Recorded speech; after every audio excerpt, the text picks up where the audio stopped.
We do not have a military today that can fight a large-scale ground war in Europe. Ladies and gentlemen, if we fight the Russians, we will lose. Joe Biden, you're writing checks the American body can't cash. Now, what is NATO? We call it a military alliance. Back in the 1970s, 1980s, it was truly an alliance of military powers. The military that the United States had deployed into Europe at that time, over 300,000 men and women, was the finest military the world's ever seen. A military capable of engaging in large-scale ground combat in Europe and winning. And I say that because I was one of them. And I'm telling you right now, if anybody thought they could beat us, they were wrong. Maybe. we never got tested, thankfully. But we were good because we trained, because we were organized, because we were prepared. But then something happened. The Cold War went away. And for the decade of the 90s, we were looking more at the peace dividend from the Cold War than we were at sustaining our military supremacy. Even though we talked a big game, and this is a very important thing, we talked a very big game. But we weren't the same. By 1998, we weren't the same military that existed in 1991. We were a far diminished military. We barely had enough resources in 2003 to take on a depleted Iraqi military.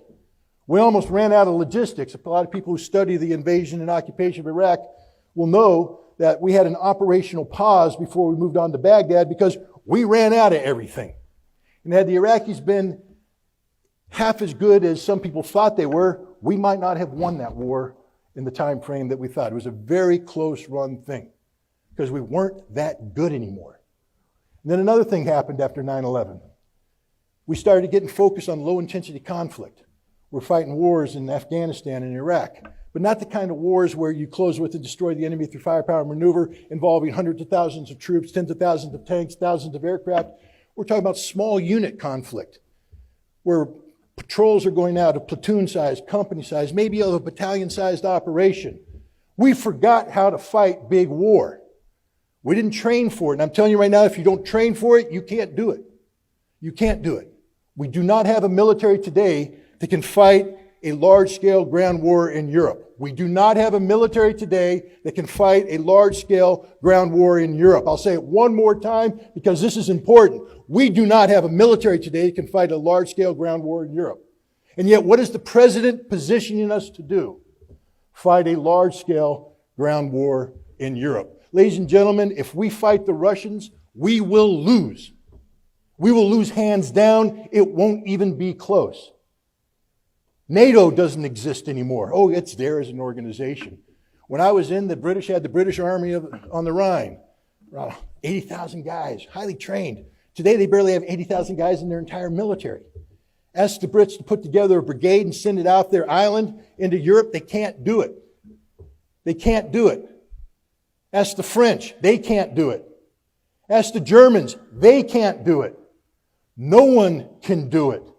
This is why Joseph Borrell, who is the head of foreign policy for the European Union, is freaking out right now because he recognizes the trajectory that Europe's on, which implies the potential for combat with Russia. And he says Europe cannot beat Russia in a war. That's an absolute statement of fact.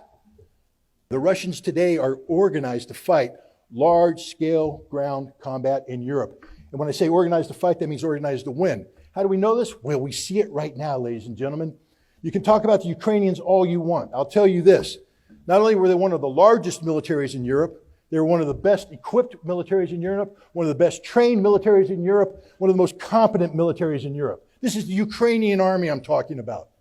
The Ukrainian army was capable of defeating, hands down, any army in NATO besides the United States. Maybe the Turks. But everybody else, Ukrainians would wax them. They're that good. And yet Russia is crushing them.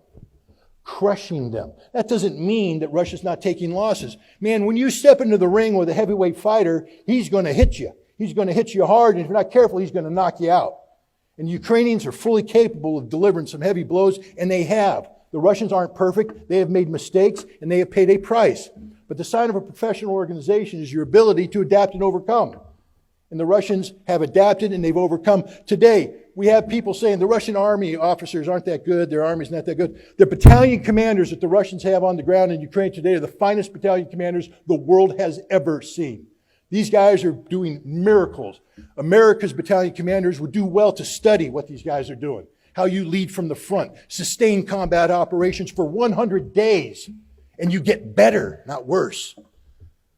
That's a sign of a professional. The Russians are winning, hands down, and they are going to win, hands down. There's nothing that can happen to stop this. Nothing. But there's a problem. We can make the cost for Russia very high. We make it so high that it actually becomes painful. And if we make it too high, then we have what we call a game-changing moment. And we're on the verge of reaching that. We're providing the Ukrainians with weapons that are not going to change the outcome of the war. They are not. But what it will do is kill Russians. And it will kill Russians in large numbers. And this will make it more difficult for Russia to win its victory in a reasonable time frame. It'll drag this conflict out. Now, Russia will win, but the price that will be paid by Russia will be very high, and the price paid by Ukraine will be even higher. If you care about the Ukrainian people, if you give a damn about humanity, then you'd want this war to be over today. Because all that's going to happen between now and the inevitable termination of this conflict is tens of thousands of Ukrainians are going to die. Ukrainian infrastructure will be destroyed. But that's not even the worst that can happen. The worst that can happen is when Russia decides that America has gone too far. You see, this is not a war that's being fought in Ukraine. It's a special military operation. And you should probably look into what that means. It means that Russia's carrying out pretty much a punitive police action to punish Ukraine for 8 years of violence inflicted on the Russian population of the Donbass. This was not a war of conquest. This was not a war of domination. Yes, they did some things in Kiev to shape the battlefield, but the primary objective is to close with and destroy 60 to 100,000 Ukrainian troops that were threatening Donbass. And the Russians are achieving that as we speak. But the price that they're paying is very high.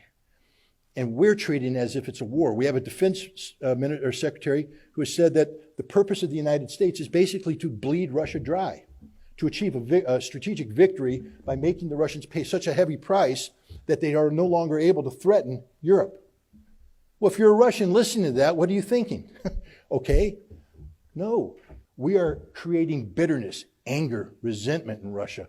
And at some point, they're going to cross the line and they're going to fire missiles outside of Ukraine, into American targets, into NATO targets, and now we're talking a real war, one that we won't win. Joe Biden, you're writing checks the American body can't cash. That's a statement of fact.